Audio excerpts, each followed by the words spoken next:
Quand on voit quelqu'un prendre la parole en public, on se dit souvent « Waouh, cette personne elle est super à l'aise, j'aimerais bien faire pareil ». Mais en réalité, ce qu'on voit, c'est juste la pointe de l'iceberg. Et ce qui compte vraiment, c'est tout ce qu'il y a dessous. Alors aujourd'hui, je vous emmène découvrir les 4 niveaux de cet iceberg, de la communication. Et croyez-moi, plus on descend, plus ça va devenir intéressant. Je suis Lune de la Chance, votre coach en communication. Et pour ceux qui ne sont pas encore abonnés, vous pouvez cliquer sur le petit bouton « Vous abonner ». Le niveau 1, la partie émergée de l'iceberg. C'est ce qu'on remarque en premier. C'est visible, c'est important, mais c'est loin d'être suffisant. On va démarrer avec ce qu'on appelle la première impression. Dans les 3 premières secondes jusqu'aux 20 premières secondes, notre inconscient se fait une première impression de la personne. Il se fait un premier avis. Notre cerveau se fait une première opinion. Alors, malheureusement, c'est humain et ça n'épargne personne. Parce que oui, notre cerveau est en recherche d'informations sur la personne qu'il a en face de lui. Est-ce que je peux lui faire confiance? Est-ce que cette personne est compétente? Est-ce que c'est un ami, un ennemi? Est-ce qu'il va me voler? Est-ce qu'il va m'aider? Notre cerveau est à la recherche de ces informations par question de survie, tout simplement. Donc, dès les premières secondes, votre public se fait une idée de vous, même si vous n'avez pas encore ouvert la bouche. Et ça, c'est humain, c'est absolument normal. Alors, comment on travaille ça? Eh bien, ça va se jouer sur votre posture, sur vos habits, sur votre manière de vous présenter, votre regard, votre façon d'entrer dans la pièce. Vous voulez projeter de la confiance et non pas du stress. Regardez les gens dans les yeux. Prenez votre temps pour respirer. Prenez votre temps pour parler. Quelqu'un qui monte sur scène, qui commence à se toucher les cheveux, à regarder un petit peu partout, à parler très très vite, à essayer de faire en sorte que le moment passe le plus vite possible, eh bien, va trahir vraiment un manque de confiance en soi. Alors que si vous prenez le temps, vous avancez au milieu de la pièce. Vous faites une petite pause avant de démarrer. Et lorsque vous démarrez, vous avez une voix qui prend son temps. Et là, vous allez voir la différence incroyable que vous êtes en train de mettre. Vous posez votre présence avec charisme. Essayez la prochaine fois que vous faites une présentation en public ou une soirée de réseautage. Le deuxième point sur notre premier niveau sera la structure de notre discours. Parce que ce que vous dites doit avoir une forme claire. On ne veut pas des idées comme ça, impromptues, en désordre. Le public ne veut pas être perdu, il veut être guidé. Donc, pour la base, ça va être une intro qui vient susciter la curiosité, avec un hook, une accroche. Ensuite, un développement avec 2-3 idées et leurs exemples, si possible. Et enfin, une conclusion qui va venir synthétiser et remettre en lumière ce que vous avez dit précédemment. Et ce que vous pouvez faire, c'est même énoncer votre plan dès le début. Quand vous démarrez, aujourd'hui, nous allons voir l'iceberg de la communication. Nous allons découvrir les 4 niveaux de notre iceberg de la communication. Tout de suite, le public sait où est-ce qu'il va. Il est rassuré. Troisième point de notre premier niveau, ça va être les techniques physiques et vocales. On y pense souvent en dernier, mais pourtant c'est le plus important, c'est votre corps, votre voix, votre manière de bouger. C'est une trame sonore et visuelle. Si c'est monotone, si c'est plat, si c'est sans vie, sans énergie, vous perdez votre public. Mais si vous variez les rythmes, si vous donnez de l'énergie, de l'impulsion, si vous faites des pauses, là vous êtes en train de raconter quelque chose. Et votre public va s'en souvenir. Je prends l'exemple. Essayez là tout de suite de penser à un livre. Vous pensez à votre livre préféré, peut-être un livre que vous avez lu très récemment, peut-être le livre que vous êtes en train de lire en ce moment. Et là, essayez de me citer un passage de ce livre. Essayez de me le citer phrase pour phrase. Me dire non pas une phrase que vous avez retenue parce que vous avez une bonne mémoire, mais tout un passage, un chapitre, une vingtaine de phrases. Vous en êtes, à mon avis, vous en êtes incapable. C'est ok, on est tous comme ça. Moi, la première. Par contre, maintenant, prenez une chanson. même une chanson que vous n'aimez pas, même une chanson que vous avez appris quand vous aviez 5 ans. Est-ce que vous êtes capable de me chanter le refrain? Est-ce que vous êtes même capable de chanter la chanson en entier? Eh bien, une chanson en entier, c'est bien plus long qu'un petit chapitre. C'est pas une vingtaine de phrases, c'est parfois plus. Les chansons, il y en a qui sont extrêmement complexes, avec même des tournures de phrases qui sont complexes. Et pourtant, on les apprend par cœur, ces chansons. C'est bien qu'il y a une particularité dans les chansons, c'est qu'on apprend avec cette mélodie. Et ça, c'est très fort. C'est ce qui va faire la différence. C'est ce qui fait qu'on va se rappeler de ce que la personne est en train de dire. Elle nous marque. Donc si vous variez les rythmes, si vous variez les intentions, eh bien, vous allez marquer votre public. Et ça marche aussi dans votre corps. Si vous avez des gestes qui viennent appuyer ce que vous êtes en train de dire, eh bien, vous allez forcément marquer un petit peu plus l'attention sur un mot, sur une intention, sur une phrase, pour mettre un point sur une pause. Le point numéro 4, ça va être tout ce qui est support technique, support visuel. Les images, les vidéos, etc. On les voit partout, ils ne sont pas forcément obligatoires. Par contre, ce qu'il faut retenir absolument, c'est qu'ils sont là pour illustrer, uniquement. Ils ne doivent surtout pas prendre le dessus sur ce que vous êtes en train de dire. Une slide, ce n'est pas là pour résumer ce que vous dites, mais c'est là pour soutenir ce que vous êtes en train de dire. C'est un mot-clé, une image forte, des chiffres. Et si vous êtes en train de lire la slide, vous allez perdre l'impact. Ça, je l'ai vu très souvent, des personnes qui font une présentation et qui lisent leur slide. Mais si vous avez une slide où il est écrit du texte dessus, eh bien, on n'a pas besoin que vous fassiez votre présentation. Vous pouvez très bien donner la slide et nous, on sait lire. On va lire les informations de la slide. Donc la slide, elle n'est pas là pour donner toute l'information, elle est là juste pour donner des points impactants. Par exemple, si vous dites « nous avons triplé le chiffre d'affaires cette année », eh bien là, paf, vous mettez une slide avec le chiffre de l'année précédente et le x3. C'est impactant et ça permet d'avoir vraiment un visuel qui vient impacter. Passons maintenant au niveau 2, sous la surface, ce qui va créer la connexion. C'est pas forcément visible, mais c'est ce que le public va ressentir. Le premier point, ça va être le storytelling. Si vous voulez que votre public vous écoute, racontez-lui une histoire. Pas une leçon, pas un pitch, une histoire. Avec des émotions. Les gens n'écoutent pas une suite de faits. Ils se rappellent d'une histoire, d'une émotion, de quelque chose qu'ils ont ressenti, qu'ils ont vécu, qu'on leur a proposé. Par exemple, la semaine dernière, j'étais en train de marcher dans la rue. Et là, il y a une personne qui est venue vers moi, qui m'a donné un papier. Sur ce papier, il y avait un numéro de téléphone. Et j'ai appelé. Et j'ai gagné 2 clients. Aucune émotion. Mais si on rajoute un petit peu de vécu, un petit peu de mise en scène, un petit peu de mise en situation. La semaine dernière, j'étais en train de me balader. Et là, il y a une personne qui est sortie de nulle part. Je ne savais pas du tout qui c'était, qui m'a dit « Tenez, ça c'est pour vous ». Elle m'a donné un numéro de téléphone. Alors déjà, j'ai eu peur, parce que je me suis dit « Je suis suivie ». J'ai donc reçu le numéro de téléphone. Alors, j'ai mis 1 semaine avant d'appeler le numéro de téléphone, parce que je ne savais pas du tout ce que c'était. Et finalement, quand j'ai appelé, la personne était très contente. Elle m'a dit « Ah, enfin, vous m'appelez, j'attendais votre coup de téléphone ». Et bien, j'ai gagné 2 clientes. Incroyable. Quand vous ajoutez du vécu, de l'émotionnel, de la sensation, de l'émotion, vous remettez en contexte, et bien là, vous touchez les gens. Et l'histoire paraît beaucoup plus intéressante. Deuxième chose, les 4 connecteurs. Qui, quoi, comment, pourquoi. Voici un outil que j'adore qui va vous permettre de parler à tout le monde. Et même si vous ne les connaissez pas, vous allez pouvoir toucher tous les cerveaux. Le premier cerveau, lui, va être sensible à la question « qui ». Il se demande qui vous êtes. Il veut vous connaître. Qui me parle? Est-ce que je peux lui faire confiance? Qu'est-ce qu'on a en commun? Deuxièmement, les personnes qui ont cette question en tête. Pourquoi? Ces personnes ont besoin de sens. Ils se demandent pourquoi vous faites ça? Pourquoi c'est important? Ils cherchent la motivation qu'il y a derrière. Ensuite, les personnes qui veulent du concret, avec la question comment? Ils veulent des étapes, des solutions. Comment concrètement on met en place les choses?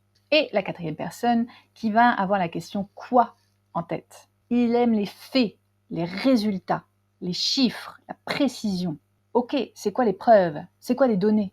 Donnez-moi des chiffres. Et comprenez que si vous vous adressez juste à une seule personne, eh bien vous perdez les 3 autres. Donc, dans votre présentation, dans votre pitch, pensez à ces 4 archétypes. Ça va vous permettre de jongler entre ces différents cerveaux. Parlez de vous avec le qui, donnez du sens avec le pourquoi, expliquez avec le comment et illustrez avec le quoi. Et là, vous allez toucher tout le monde. 3e point, l'adaptation à l'audience. Prendre la parole, ce n'est pas faire un monologue. C'est un échange. Même si les gens ne parlent pas, ils sont en train de réagir. Ils réagissent par leurs mouvements, par leurs yeux, par leurs mains, par leurs pieds, par leur posture. Les bras fermés, les bras ouverts, leur langage corporel parle pour eux, même s'il n'y a pas de mots qui sortent. Et ça, c'est à vous de le voir. Vous devez savoir écouter avec vos yeux.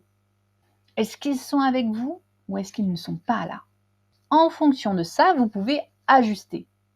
Vous pouvez ralentir, poser une question, changer de ton, changer de vitesse. Par exemple, si vous sentez que votre audience est en train de décrocher, vous pouvez le dire. Ah, je sens que je suis en train de vous perdre là. Je vais faire plus simple. Et là, hop, vous recréez du lien. Vous les avez récupérés. Et ça montre que vous êtes là, vous êtes présent. On passe au niveau 3, les profondeurs. L'invisible qui change tout. C'est ce qui permet d'être vrai, d'être solide et d'être aligné, même quand tout est en train de bouger autour de vous. La première chose, c'est la gestion du stress et la préparation mentale. On pense souvent que les grands orateurs n'ont jamais le trac. Mais c'est faux. Le trac, c'est pas quelque chose qu'on enlève comme ça. C'est physiologique. C'est les hormones qui font réagir notre corps. C'est notre corps qui nous dit « Oh oh, tu as peur ». C'est normal. Il faut faire avec. Les grands orateurs, c'est pas qu'ils n'ont pas le trac. C'est qu'ils savent quoi faire avec ce trac. Avant de parler, c'est normal que votre cœur s'emballe, que vous ayez les mains moites, que vous ayez les jambes qui tremblent, les mains qui tremblent, la voix qui tremble. C'est normal, c'est juste votre système nerveux qui est en train de s'emballer. Et ça, c'est OK. Ça se calme avec des méthodes de respiration, avec des méthodes de visualisation. Et ça, c'est ce que vous pouvez faire en amont de votre préparation. Si vous savez que vous avez un gros enjeu, eh bien, vous pouvez vous visualiser.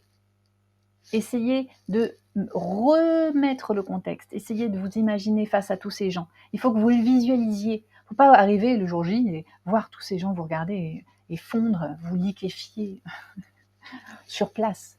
Essayez de vous projeter. Visualiser, c'est vraiment une clé pour se préparer mentalement. Et surtout, préparez-vous. Le stress vient souvent du flou, de l'inconnu, du fait qu'on ne sait pas ce qui va se passer. Et ça nous met en stress. Donc plus vous êtes clair et moins vous serez tendu. Deuxièmement, l'authenticité et le charisme. Vous n'avez pas besoin de jouer un rôle, ça c'est très important. Vous n'avez pas besoin d'être extraverti pour être charismatique. Vous n'avez pas besoin de faire le clown pour être charismatique. Le charisme, ce n'est pas être parfait, ce n'est pas être extraverti. Je le répète parce que c'est important qu'on ne confonde pas l'extraversion avec quelqu'un de charismatique. Le charisme, c'est être sincère, c'est être présent, c'est être aligné, authentique. Parce que le public, il sait quand on fait semblant.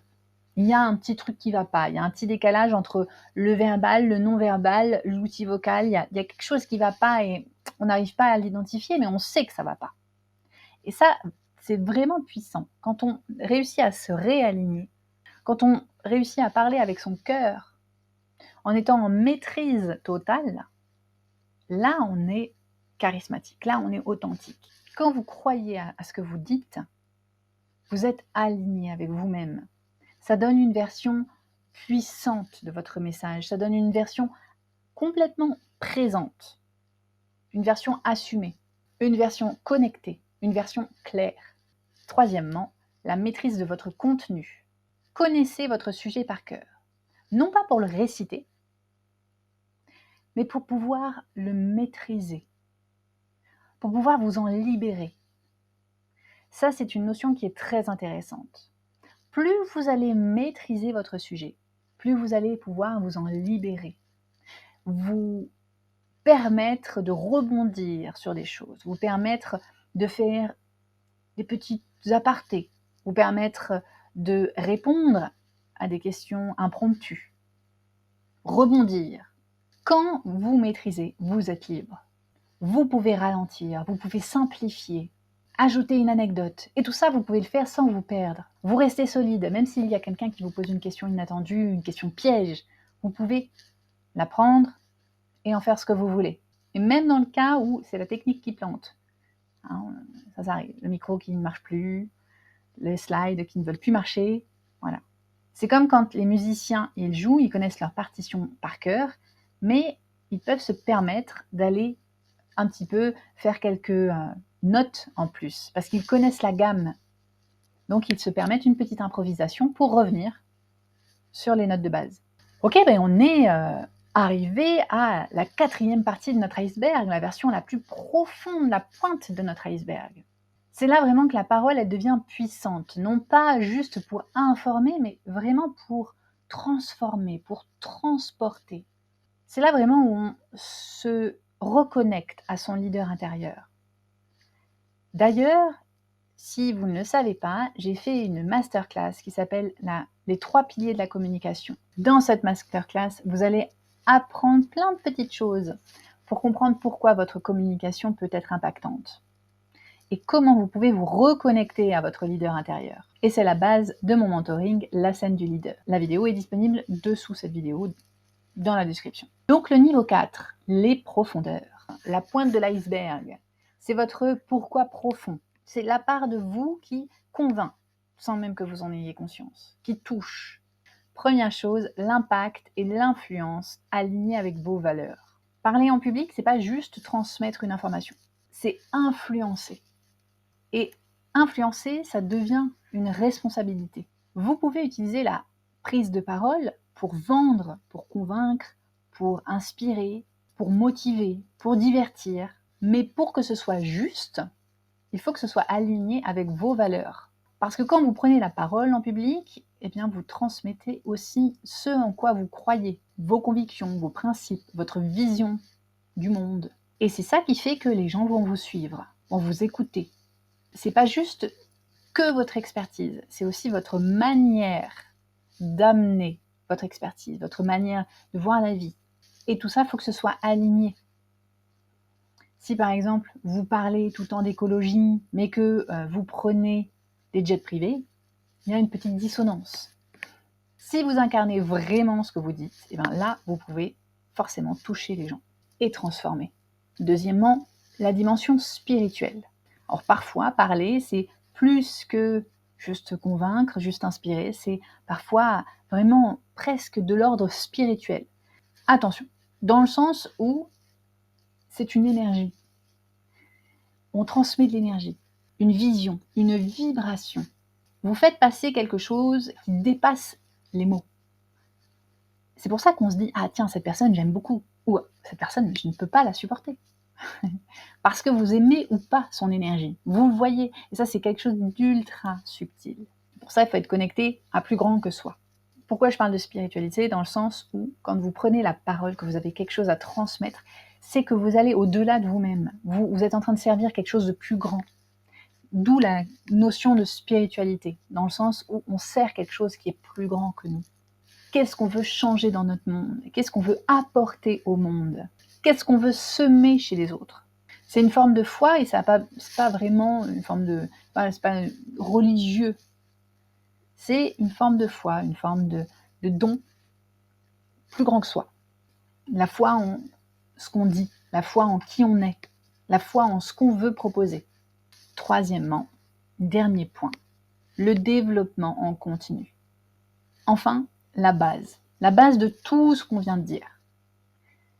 C'est notre volonté d'apprendre, notre soif d'apprendre, notre curiosité. C'est l'essence même de l'être humain. La curiosité, la soif d'apprendre, de se remettre en question, la capacité de se remettre en question. Parce que c'est difficile, tout le monde n'y arrive pas. C'est bien plus facile de ne jamais se remettre en question. De penser d'une certaine façon et d'y aller, et de penser que c'est comme ça, c'est pas autrement, on a toujours fait comme ça ne doit pas changer. Parce que le changement, ça fait peur. Le mouvement, ça fait peur. La vie, ça fait peur. L'inconnu, ça fait peur. Ouais, on peut aller loin comme ça. Et chaque prise de parole, c'est une opportunité d'apprendre, de se remettre en question. On va se planter, on va bafouiller, on va avoir peur. Et on va continuer. On va réessayer. Et on va retomber. Et on va réessayer. Et on va apprendre. Et on va s'améliorer. Et au bout d'un moment, ça va donner quelque chose de magnifique, d'incroyable. Ça va provoquer de l'émotion chez les autres. Ça va provoquer quelque chose. Et là, et bien là, on touche quelque chose du doigt. Ça, c'est notre capacité à nous remettre en question et à se développer. C'est ce qu'on appelle le développement personnel. Moi, j'aime pas dire que je suis coach en développement personnel avec l'art oratoire, mais on touche le développement personnel. On est obligé d'aller vers ça pour travailler sur soi. On est obligé, dans le mentoring que je propose, par exemple, de se regarder, de s'observer, de se remettre en question, de se dire ah tiens là j'étais bon, ah là j'étais très mauvais, ça va pas du tout, mais ça c'est pas mal, il y a peut-être quelque chose à aller creuser dans ce sens-là. Mais il faut avoir cette volonté, cette curiosité, cette capacité de creuser et de se regarder, de s'écouter. C'est difficile ça. Et pourtant plus c'est difficile et plus c'est libérateur et ça va avoir vraiment des conséquences quand on arrive à vraiment le faire en conscience. Parce qu'après, on dit ah oui, en effet, je suis capable de faire ça. Et ça, bon, je suis pas encore capable. On apprend à se jauger, on apprend à se remettre dans la position dans laquelle on est. Parce qu'on a souvent, on anticipe, on se dit moi je me vois comme ça, on s'améliore, on se voit un petit peu mieux qu'on est finalement. Donc là, c'est ok. Je prends du recul. Où j'en suis concrètement? Je me regarde. Ah oui, oula, finalement je fais ça. Je suis loin de ce que je pensais en fait. Donc c'est le chemin, le développement c'est personnel, c'est vraiment un chemin qui nous permet d'avancer, qui nous rend crédibles. C'est pas un problème, on n'a pas besoin d'être parfait tout de suite. L'idée c'est de grandir. L'idée c'est de faire, c'est d'avancer, de prendre des feedbacks, de revenir sur ce qu'on a vu, sur ce qu'on a dit, d'ajuster.